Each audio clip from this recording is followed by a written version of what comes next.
Hey there guys, Master64 here. I'm making this video to follow up on the multiplayer mod issues I talked about in the previous status video. Someone mentioned I didn't explain the problem well, so I'm back to give you all the details, including source code for the tech savvy. Let's start. First off, remember, this mod is still an alpha, nothing you see here is final and is bound to change. But with that being said, let's dive into the mod. When you launch the game, you'll see a new main menu. There's options to connect to a host your own game, and tweak settings. These features are straightforward now, but they could change in the future. There's even a chat feature that's in the game. Alright, before I dive into the unstructured part of this video where I just chat about everything, I really wanted to quickly touch on the main challenges we face with the multiplayer mod, so let's get into it. Firstly, we've got actor pointers. This mod really leans on these pointers to figure out which each chunk of data we send is supposed to affect. Now these pointers are cool because they're static when we first set them up. Like, say there's a coin in the game, and that always starts there, and its pointer name is coin 0. But then if we spawn in another coin on the fly, we gotta use a new pointer, like coin 1. That's all good and well, but when we restart the level, the pointers won't remain the same. Coin 0 will remain because it was there from the beginning of the level, but the new coin we spawn is going to have the pointer coin 2. This means that when a new client hops on the server, their game and the host game might be talking about different coins with the same number. It quickly becomes an issue, and it can lead to the game getting out of sync very fast. Got a hunch there's a better way to handle this mess of pointers, or even a way to skip them entirely. If you've got the genius solution, I'm all ears. This is the most important issue, for sure. Next up, the networking logic. Right now, the mod starts by giving everyone the initial setup of the level according to the host. Then it keeps an eye on what changes using a separate data packet that tracks the differences. Every time the game updates, it compares the current state to that starting point packet. Now, when a player joins or leaves, or something is spawned or destroyed, it modifies the offset of the array of actors. This makes it tricky because then we have to hunt through the whole game to figure out what's going on, but that's also slow. So we need to figure out a quick and simple way to figure out what is actually changing in real time. Lastly, handling actor spawning. By default, Unreal Engine 2 doesn't allow spawning an actor with collision if it'll hit anything when spawned. In multiplayer, this causes a problem when an actor appears for one player but not the other. A common fix is to create a similar actor for the other player. However, this approach isn't perfect as the original spawning logic might still fail. It's crucial to resolve this, but not as much as the previous issues. To address this issue, we need a better method or a workaround to ensure smoother actor spawning. I've added logic to find open spaces in the level, but it's not foolproof. What we really need is a robust algorithm to force spawns without any hiccups. Alright, now it's time for the unscripted part.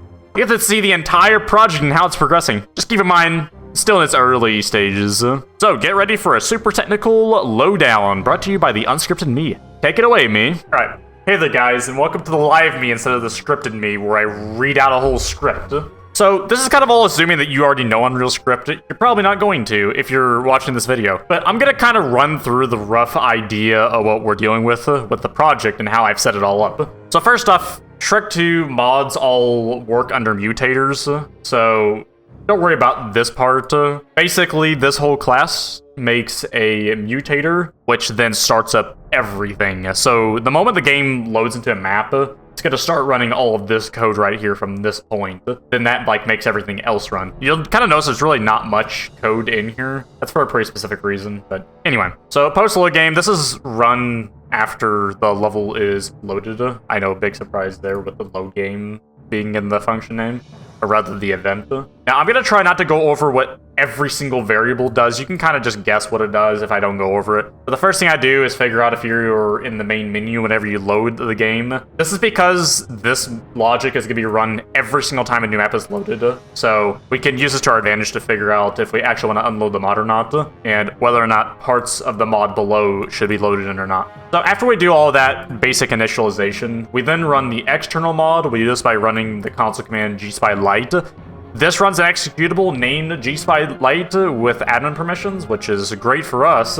It is an exploit, but doing this allows us to run the external code, and this will be super important later on the line when I inevitably get around to hooking up an external API for Impact with this game.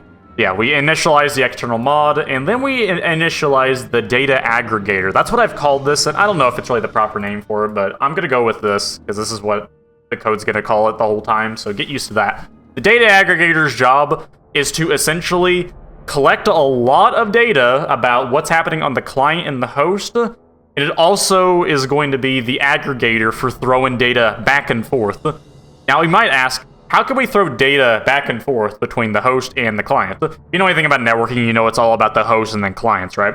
In this case, since all the logic needs to be done internally, the external mod's only job is really to take data that the internal mod produces, saves it externally, and then the external mod moves it to whoever needs it, essentially. That's the basis for it, and while it's not great on performance, especially on drives with slow read-write speeds, it's about the only feasible way we're going to be able to do this. But rest assured, if you're just running your system off of an SSD and have a not completely terrible computer, then you're not really going to notice the performance difference here. Unless you're like a speedrunner or something. Anyway, then we initialize the chat. I did actually add a functional chat into this, which is really cool. I spent a lot more time on this chat than I probably should have, but the chat is pretty straightforward. You just type whatever you want, and you can use like colored codes and stuff too. I don't think I have any footage for that, but yeah. And I believe I even set up debug logs to work with this as well. It's a really functional system. Anyway, we disable pausing. That's what this does here. And then after that, we're going to figure out what we're going to do. Load mode is a variable that's modified by the multiplayer page, I believe. We're going to go through all the code manually, so we'll find it when it comes. But essentially, the load mode tells the game what it should be doing, otherwise known as, am I hosting a game or am I connecting to a game? This is very important information. So based on the load mode, it's going to dictate whether or not we want to start a server. Starting a server is very simple and straightforward, or connecting to a server. And you can probably tell this is not as straightforward because it calls a pre-connect a server, because of the process I'm about to outline. Now, unless you're a networker, you're probably not going to know a thing I'm about to say. But basically, when we run pre-connect a server, the client is going to send a lot of data to the host. The host has to receive that data, and then we have to have the host send data back to the client to verify that they're actually allowed to join. If that happens, then we run connect a server, which you'll see later on in this code. But yeah, this is essentially just jump-starting everything to be connected. That's one of the hardest parts, fun fact. Down here is just some very basic logic, like, do we want to open up the chat menu? If you press the key T, then it opens it up. This is a hack to make sure that the original main menu gets overwritten with my main menu. So, yeah, really cool code right here. Definitely not hacky at all. Let's move on to the multiplayer page. So, here we have the multiplayer page. Now, there's a lot of code here. GUIs take up a lot of code. It is ridiculous how much you have to assign. I'm not going to go over all this. You can pause the video if you want, but this is really not that important. This is basically just initializing all the components to be centered and appear right. There's some other stuff, but yeah, really not that necessary. I use a custom type of GUI here. Most Unscripted GUIs make a individual class for every single page, but mine does not do that. It just puts everything in the same class because I like it better that way. Fight me if you want, it doesn't really matter. Point is that it gets the job done, and it's slightly easier for me to develop pages for, so that's really cool. So here's the click logic in this page. Depending on what we click, certain things will happen. Right here is the connection logic, and there's also the server logic. It's a good thing I have all these comments here, because if I didn't have these comments here, it'd be a little bit hard for me to explain all this, but I've already put the comments here ahead of time, so that's cool. Anyway, connection, right? We do all this, and I set a timer for 7 seconds to see if anything gets started. If nothing happens in 7 seconds, then it more than likely didn't connect. But here, we run a really fun function where we call to the data aggregator. But we have to do this to get the mutator because of how GUIs work and how they have access to basically nothing. So that's cool. And then we call pre-connect to server. Now, you've already seen that before, but now you're seeing it here. Now, you might be wondering, why is pre-connect server logic in connect and also here? That's basically if something gets reloaded for whatever reason, then if that does happen, this will fix that, basically. And then there's a hack here that makes text appear that's saying, oh, here we are, we're connecting. It's not pretty at all, but this part to me doesn't really matter. It barely works, and because it barely works, it works for me. So when I get to around the polishing, this will obviously be better than this, but for right now, that's what this is. There's obviously the part where you host a server, so you get to choose what level you're going to start out on. There's also some other logic here for configuring different settings, like profane language toggles and chat, which can be easily bypassed, but it's there for the bare minimum. Chat sounds for if you want to hear chat sounds. I know some people are really into that, some people are not. By default, I believe it is off. And global inventory for when I was originally imagining cooperative modes for this game, where you could share inventories across from each other, which I thought would be cool. For example, if this one person over here picks up a coin, then the other person gets a coin for that coin. And I figured that'd be a good toggle for the host to mess with, so yeah. So let's get on to the data aggregator. This is where the serious stuff happens, and you can see there's a lot of comments I had here. We'll go ahead and read through all this manually because I haven't read through this in quite a while. I do know the code still. So right here is basically a to-do list with difficulty added everywhere. Then here's a list of known bugs. This was the most annoying one that I had to deal with and never got fixed. And these are the rest of the tasks that I had. Yeah, so all this stuff here is pretty straightforward. I'm not actually sure if this part works here. It says instruction support, so it's supposed to make it so if something gets destroyed, then it gets destroyed on the other client, but I'm not entirely sure if that works. And there's disable client controllers. Basically, if we spawn in a second Shrek, then remove the controller from the fake Shrek that is on the client, because there should never be multiple Shreks at once. Obviously, the multiplayer mod's gonna rework how this all is. Yeah, just disable that so a billion things don't try to break. Global consequence. Oh yeah, I forgot I added this. Yeah. So at one point, when Mikioker and I were working on this project, we wanted global consequence, so I went ahead and added that, so you can just type something in the chat and then execute a console command for everyone in the server, which I thought was cool. No pausing, that's what I showed you at the very beginning. Touch support, I think this should work just fine. This is actually a lot more straightforward than it sounds whenever you have the core internals working. The front-end interface, that's just the whole menu that I originally showed you in-game. Then there's some other stuff I was wanting to add, like game rule support, inventory support, level transfer support, save support, enemy support, which I put as a 6 out of 5 for a good reason, because we basically because I don't really see this one happening without recoding every enemy. Then spectating support, and I have no idea how difficult this will be, so yeah. Now that we've done that, we need to go over what's actually happening in the game and what's happening externally, so that we can both get an idea as to what's actually happening. So let's just go ahead and look at the external files, and then I'll show you the internal files to try to get you a good idea as to how this all works. So at the moment, this is the directory S2multi. We can double click here, and then you can see that there's these files with the S2M file extension. These are a custom file type, but they can basically be read in as text files. These are essentially packets, and every single one of these packets has a pretty specific rule for whether or not it gets sent to a client or a host, or in what cases it does or does not. But the point is that these get updated by the mod, or at least some of these do. As you can see, there's 5 different packets here. There should be 7, but for whatever reason, the last time I ran this mod, I only had 5, so we're gonna deal with 5, but normally there'd be 7. And I'm gonna explain what the 7 packets are to you. The first one, we have the initialization of the server level and the server player. Players and the level are considered 2 different types of packets in my mod. So anything to do with the player, let's just go ahead and open up the client player. As you can see, this packet has very rudimentary data for what the name of the player currently is, are they the host, and what actor they have control over currently, which also happens to tell you what map they're currently in. And this is all pretty helpful for a few reasons. This, in fact, is actually the actor pointer on the host. Now, I'll get into this later, so keep this in the back of your head, but actor pointers is one of the biggest issues when it comes to the multiplayer mod. I'll be bringing this up a lot later. And then there's client level. Now, let's go ahead and open this. And as you can see, there's a lot of data in here. This is basically everything that is changing. But it's not everything that has changed since the level is loaded. In its server level, you will see what the state of everything originally was. So this right here is what the state of everything in the level was when it starts the very first frame. This is basically our comparison packet. So in other words, this whole system behind data doesn't just track everything, because if you were to do that, the game itself is probably going to lag due to constantly having to write to a file, which it is constantly doing, to be clear. But the bigger that file is, the more the game's gonna lag if you have a slow drive.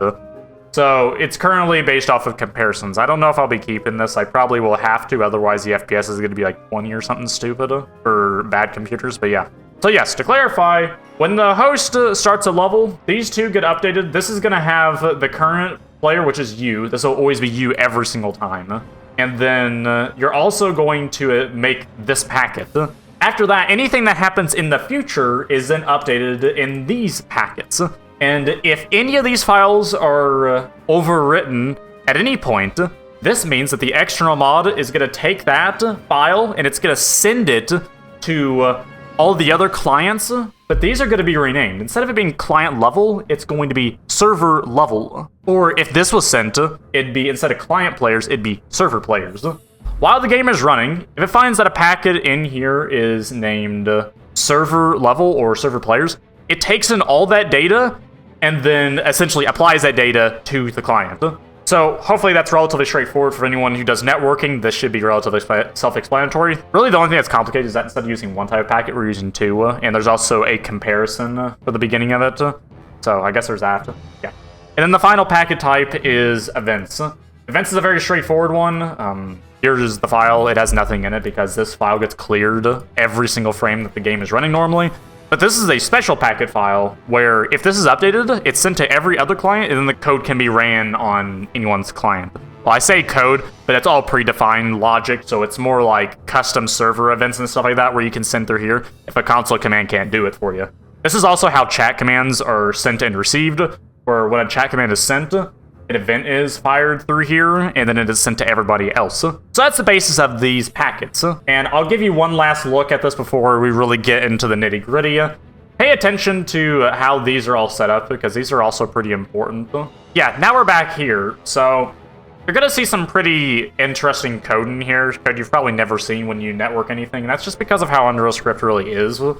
Unscripted is not supposed to be able to deal with multiplayer like this, but it can, given how we have it set up. Now, why are we doing it this way? It's because we don't have any source code for the game, and therefore we have to do everything hacky.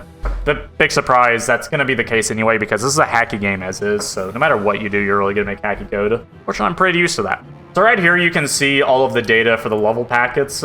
These are all formatted back to a single line of text. I've already shown you that. But here is what's relevant. You have the ID. This is a direct pointer to an actor. This is very important. Then you have the location of the actor, the rotation of the actor. This should be relatively self-explanatory why this data would ever need to be sent, as well as health, and then two kind of miscellaneous ones, which is the animation and the state that is currently being used, and then whether or not it is a destructive packet. If this is a destructive packet, and it's received in server level by a client, it will delete the actor on their client. Then there's the player packet. This one's a lot more straightforward. Again, with the ID that we have. Then we have the username, and then whether or not they are the host or not. Pretty straightforward. Then we have a whole list of variables that we initialize here. This is a hacky variable, don't worry about this. All these other ones, you'll probably understand what all these are about. Because right here are the 7 packet types I was talking about, with events being the most straightforward one. You have the world spawn, which we use to determine where a player should spawn. This logic is probably going to be revisited at some point in the mod. Game rules, I haven't messed with this really. And then some other various variables. Anyway, so we've just loaded in, right? We do that. We do whatever we gotta do. Initialize a bunch of stuff. Cool. This is kind of all placeholder code. None of this really matters much at all, except for the world spawn. We actually do use the world spawn in this current version. It's pretty hacky how it works. Anyway, starting a server, right? Starting a server. We're gonna start a server, okay? So whenever we start a server, you're gonna see there's a lot of logic that we run here. So I'm gonna try to run through this one by one if I can, to the best of my ability. So the first thing we need to do is initialize the client player packet. So we want to add one to the array. I know in modern languages you do like add and then you just immediately inline everything, but here you can't do that. You have to insert it and then you have to read to it on the next line. So that's what we do here. Then we set the username. The username is going to be whatever was set in the configuration, which you can access from the multiplayer menu. This is the ID, so we just use the getHP function, also known as getHereUpon function, also known as get the current player you're playing as. Since this is a single player game, relatively simple to figure out where the current player is at, because HP is always something, unless the game is completely broken. This is a very reliable way of getting our pointer. And then we determine if we're a host. Obviously, as I put in the comment here, if you're starting a server, then you are the host. Then we update the client player packet. Each time we do this, we cause the file system to have to write to a file This is a big deal because this is a 32-bit game. Anytime we write to a file, the whole game has to halt until the file is done being written to. This is done within fractions of a millisecond, typically, but on certain computers, this is actually pretty slow. So we want to try to avoid doing this as much as we possibly can. But inevitably, in the tick function for this mod, we do have this constantly running, which also means that the frame rate is going to be what the tick rate of the server is going to be. And that's because the tick rate of the game is based on the frame rate of the game, which has been the case since day one. So we figured, well, let's just use that because that's relatively consistent. After that, we want to make the initialization packets. Since we already made the client one, we want to offset that to our server players so that everyone knows what everything was starting at. But you'll see here that we run an interesting function, init-host. I'll be going over this in a second, but right before we do that, after that, you see that we update these files, so both of these files get written to. After that, we run a client event. This is in order to tell the external mod that we just started a server and we're starting it on this port. Now the external mod is going to know what to do, and it now knows, oh, okay, well, everything that is being sent now, we're going to start aggregating all the data to the internal aggregate. This is some debug log, cool stuff, and then we say the server started. Congratulations, you started the server. Now let's go to the init host function. This function's really cool. Yeah, so here we are. So basically, we get a collection of certain actors in the level, and then we get all the relevant data from that, which will be returned in the form of a level packet. So we get every single mover that's in the level. This is any model that moves. We get every trigger that's in the level. We get every pawn that is in the level, basically objects that move and do stuff. A lot of stuff in the game is a pawn. We get every pickup, that's like coins and stuff. Then we get every time cube. Now, if I recall correctly, this is a hack for getting a certain actor that this mod messes with. So I would not worry about this. It's just kind of whatever. But anyway, we get the relevant data. We pass through every single actor that we just found with this search. Now, what does this function do? This function gets you provided an array of actors, and then it basically formats everything the way we need it to. So we get down here, and then we figure out all of the data from the level package, such as what the ID is, and then what the location, rotation, health, animation, and the state is. All this is relatively important stuff, and all the stuff that we do here is almost about as optimized as it gets. The only thing I could really see optimizing is this function, because this adds on a ton of iterations if there is a mesh. Basically, like an animation can play, but it can play on a certain channel, and then the mod won't be able to know what animation is actually currently playing. There's no support for figuring out what the current animation on a pawn is, so you just have to iterate through everything. Now, why UE2 made it like that, I don't know. They did that to try to make it not painful, and instead they made it the polar opposite. Anyway, we do that, and then we return that. Awesome, right? And yeah, at this point, everything is set up, and we're actually ready to start doing logic. Now, this is just for the hosting part. Because get ready, we're about to get into the connecting part, and that's when this really gets complicated. So here's some super basic logic for stopping a server. I really don't need to explain what this is doing. This is the pre-connect to server stuff that I was talking about before, where we fire an event saying to the external mod, hey, we want to connect to this IPM port. Here's what I want to do. When the external mod decides it's ready, this function will get fired to. This is from the event system that's set up. So this is basically an event, not a function. But as far as Unscripted is concerned, it's going to be a function. When we get this, you can see that there's a bunch of stuff that gets loaded in, such as us loading in the server players packet. This is the packet I said would get deleted. Yeah, we format it. We see if everything is doing well. Otherwise, this is about to get bad. Then we do a bunch of stuff here. So you might be wondering what this is. Whenever you spawn into an existing level, an additional Shrek has to be spawned, and then you're going to end up taking control of this new Shrek, while the original Shrek is going to be what the host is, because obviously the host is the original Shrek. Then we add this all. Now this is just some hacky stuff, but it's not really a big deal. One thing I do here is I set the value of the label, which is on hero pawns or really any playable character. I set it to a custom value because, to my knowledge, this really shouldn't cause issues. If it does, I'll figure out a different variable for this, but this is the one I'm using, and I put the ID of the player in there. And then this is the part where I switch control to what we just did. There's a reason that this comment is here, because this code is kind of all over the place. It works. There's really not any simpler way to do this, to my knowledge, but yeah. When we do that, update the client packet. We did this just because we connected, and we need to like figure out what's happening. and then we get the server level packet. So first we have to format this, and I probably should specify why we're even formatting any of this anyway. This is all in long strings, as you probably remember. So we have to format this to a variable that contains this data in a format that's not that, so I can actually use it with any amount of competency. So we do that. Yeah, I mean, my comment kind of says it pretty straightforward here, but there's basically nothing else to do because the ticking logic is going to take over from this point, because it's going to see the server level packet and it's going to update, which is right here, tick. This is where a lot of logic happens in the mod. So first off, every single frame of the game running, we run this logic.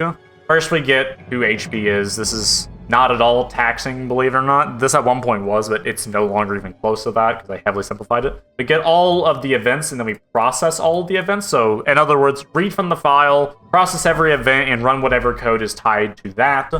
That's really not relevant to go over yet, so I won't do it. Right here, we see if we need to update any events or not. This is another hack, I'm pretty sure. Then we handle the packets. So this line of code is very, very involved and is a very big part of the mod, believe it or not. This basically, let's just say that we are the host right now, okay? This is getting updated every tick on our system. This does a comparison in the init server level packet to see, are there any differences between that and what this makes? So whenever we run this function, let's just go down here so we can see roughly what it's doing again. Anyway, we do a similar vein of getting actors. We get all the movers, triggers, pawns, pickups, and time cues. After that, this is where some real hacky code starts to come into play. So if anyone here is like, what are you doing? This is the part right here. This code can probably be improved, and I don't know who knows how to fix this, but yeah. So basically, think about this, okay? Every single time we do this, right? All of the actors are gonna come in a very specific order because everything in game is ordered from the very beginning. Anytime anything is deleted, this order is offset, and anytime anything is added, the order will also be offset. Which means that if we're doing a comparison line by line, and something gets deleted or added, we have to be able to look forward or backward, depending on whether or not something got deleted or added. So this is set to what the length of the packet, the initial packet was, minus the current packet that we just got from all of this. Which, looking at, wait a second, is this just in the wrong order? Yeah, this is just straight up in the wrong order. I don't know if anyone just sees this. This is not in the right place. Good code, me. I did it. I'm sure that didn't cause any issues at any point. Whatever, this is like buggy code as far as I'm aware, so it doesn't even fully work. Yeah, right here we get all the relevant data for all of the actors that we just got. And then, as I said, we do a comparison. We basically get the difference of these two packets in size, and based on the difference amount, we know how much to look in a different direction. At least that's usually the case. But if something were to get added and removed on the same frame, then this logic would not work. So there's that. There's one flaw about this system right here. Now, granted, how many times does that happen? Not really, hardly at all, but if it did happen, it would be bad. Because then you get desync, and that'd be bad. And then we do this. So we basically initialize a variable, and we say, hey, we're gonna mark a value of 1 next to every actor that we find if we find it here. If it's not here, then that means it is obviously destructive and it needs to be removed. This is some more hacky code. And you know what's funny? I don't even think I used be found, which is, I don't know why I didn't do that, but okay. But whatever. This is the destroying check. This is the differing check. This check is very complicated. Basically, just look in both directions on a loop basis. If you find anything that equals that, then we obviously found it. Does it differ? We check the packets themselves, not just the ID, but the packet itself. This is a more in-depth check than the ID because these are pointers to actors, while this is the entire variable itself. So all 7 different types of data. If any of these are different, then we know that this is a difference. Every time I look at this variable, it just reminds me of the dark times I have when trying to code this because this is so unbelievably all over the place. Then we have this. Oh, nice. Looks like I found a memory leak somewhere. Looks like I was having a fun time here. Anytime I have this anywhere, it's me saying to myself, hey, this is a massive issue that needs to be fixed. So it looks like here I was trying to figure out when something spawned, but it didn't work or something. I don't know, some programmer somewhere probably knows why this doesn't work for figuring out if something spawns in the difference checking I'm doing, but okay, cool. After that, we clear all of the missing ID buffers. I might go over this later, I'm not sure. Anyway, after we do all that code to figure out everything, oh, and I should mention, whenever we do all that, we then format it, and then we save it to client level, so that packet does get updated based on that. Anyway, now we load in the server level. So anything, if the server gives us anything, which we're gonna know by these two checks right here, then, and by the way, I do that because otherwise, if I did this, and then put double ampersands and then this, then what'll end up happening is that if this is actually 0, like it didn't see a file or anything like that, because this is the length of the file, because that's the variable I gave it, then this will access none, which is bad. You never want to access something that is not actually there, so it throws out a warning or something. And that can cause a lot of really strange issues with Unreal Script, so it's always better to do this, even if it looks terrible for any programmer. But hey, it is what it is. With this data, we format it, because obviously if we're at this point in the code and then we got the new data, we want to format it, react to it. This gets the ID of what is first in this server level packet, and then it updates all of the variable types all at once, so it sets the location, sets the rotation, sets the health, sets the animation and the state, and then also destroys it if it is required. Now, I know someone here is going to be like, why don't you just put this up here? And you actually have a great point. I have no idea why I did that. It should definitely be this, but okay. I'm learning how to code like as we do this, yeah? I don't know why I didn't put that up there, because obviously there's no reason to set any of this if you're destroying it. Anyway, after that, we've iterated through all the packets, so let's go ahead and clear the whole variable so that there's no more data in there. And now we're about to update this file, but you need to make sure that this file has a line according to Unreal Script, because if you don't add a line, then the whole thing breaks, and then you can't even read from the file, and it's bad. Flashback, this is why you see this. You see how it says that there's 2 lines in the top left right here? Yeah, you need that, because you see this line right here? Unreal Script will not see this line. It can only see all the lines up until the very last line in the file. So there's some cool stuff right there. And also, this is why you should always make sure that in any of your scripts you have 1 line at the very end, because otherwise it won't work. And then obviously we save to the file, and it's just going to be a blank file, so yeah. Well, rather a blank. Now, still continuing on, if the player packet is updated, we do very similar logic. We see, oh, we're doing this, and then we just update whatever needs to happen. If this packet has an ID of none, then we know that a new player just joined. So we need to physically make this so that it synchronizes between everybody. And that's about all we really need to do here, because the level packet is going to be handling the physical location of the player, while this is just making sure that the player data, such as the name, whether or not they're the host, and what actor they're taking control of, is saved. Like, all that needs to be separate from, at least with how I currently have this in my head. And now that we do that, now we process touching. Basically, if you're touching me, get away from me. This is very straightforward stuff. And then we update events. Now, why do we do this instead of all the way up here? It's because of priority and how all that works. We need to do it all in a very specific order, otherwise stuff is going to inevitably break. Now, I'll real quick go over into the process events. All right, so basically here, whenever an event is sent, it either starts off the event with an exclamation mark or a hashtag. And we use this to communicate between the internal and external mod to make sure that the external mod does something that the internal mod approves and vice versa, so that nothing breaks and no events get duplicated or deleted entirely. So this is very important. This is basically just verification that the mods are actually working together in harmony. Here's a bunch of stuff that can be fired. If you fire the event connected, then you'll connect to this. So this is basically just like firing functions, and I put this comment here if this is something that only the external mod should ever be firing to. This is stuff that I had to give access to the external mod so that it would actually work. Then there's some more simple stuff like, oh, what if you want to change the level to something, or what if you want to chat, or what if you want to use a global console command? That's what GCC stands for. Then you could do that. Here's some more code where I format the data. Here you can see how I'm actually formatting it, and it's pretty straightforward stuff. Basically, just pipe everything into a single string and then output it. Here's a function where I take a whole string and then format it. You can see it's some pretty interesting code is ran here. This code right here basically gets the ID of the actor with the find object function. And then if it doesn't find this for whatever reason, then we consider this a missing level packet. Basically, if something is sent from the host to the client, and the client has no idea what it is, it's considered missing, and then it immediately tries to find whatever. Now, I'm pretty sure there's some code here that tries to figure out what the heck is happening. I commented all this out, so I guess this is breaking at some point. But I believe this function tries to figure out where the heck it is. Yeah.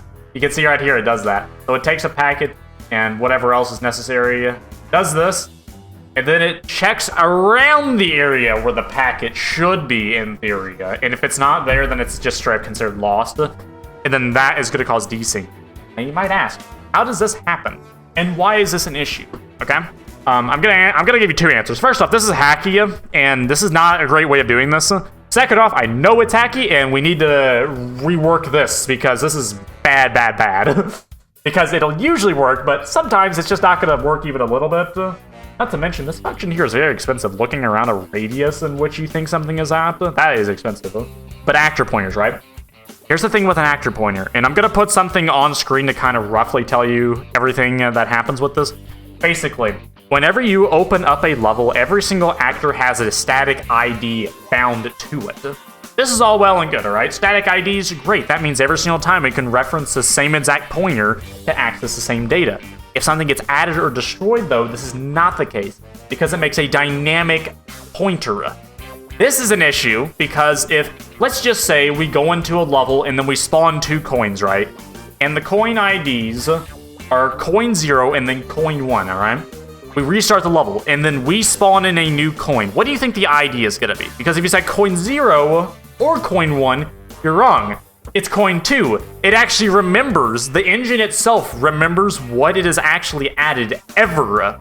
So, anytime something new is added, it is a brand new pointer. This is a massive deal, because across clients, inevitably, not everyone is going to get the same actor IDs, and this is a massive issue in and of itself. This is one of the massive issues I was talking about in the previous status video, where I didn't actually talk about it, but I said there was a big issue. This is the issue. Why am I explaining this only now? Because otherwise it wouldn't make any sense. Without all this context I've just given you, it wouldn't make any sense.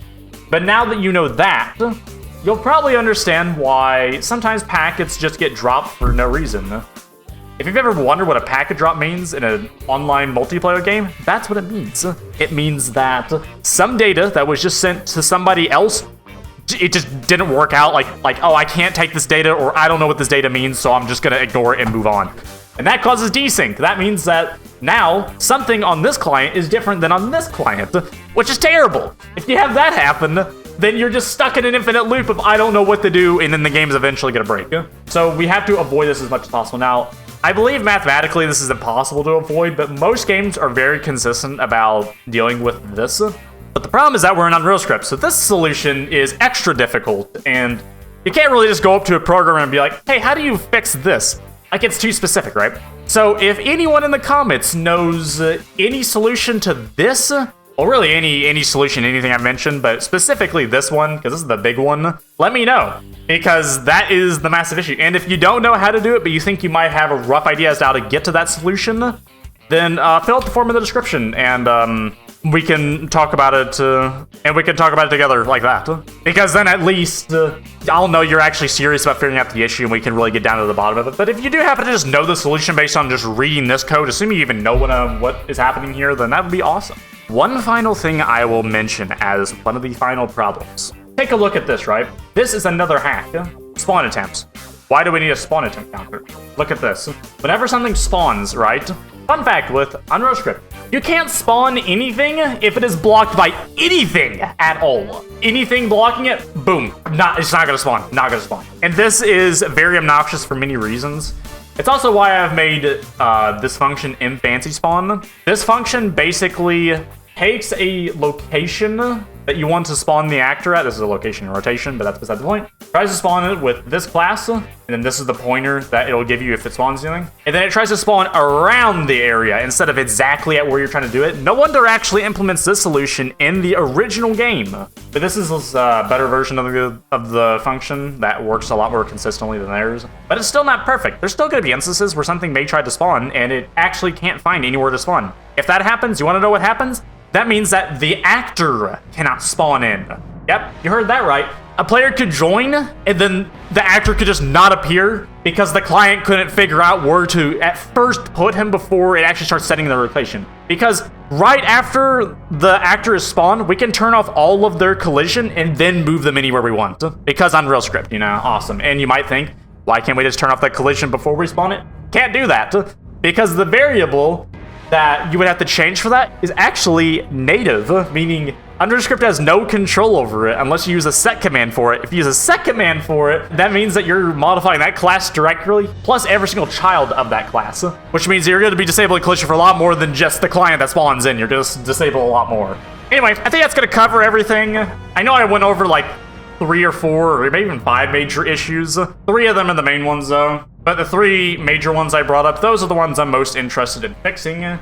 Because without those getting fixed, the multiplayer mod's in a really weird place of limbo. Because it can kind of work, but there are some edge cases where nothing will work at all. Because you'll run into these silly little issues, and then you're going to be wondering, I wonder what's happening, and then it's over.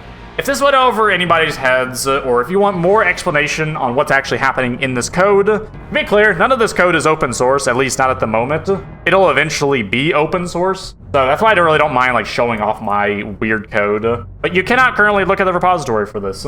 But if you guys think that I should make the repository public so that programmers can like look over it and see if they can figure out a solution for it, that'd be great.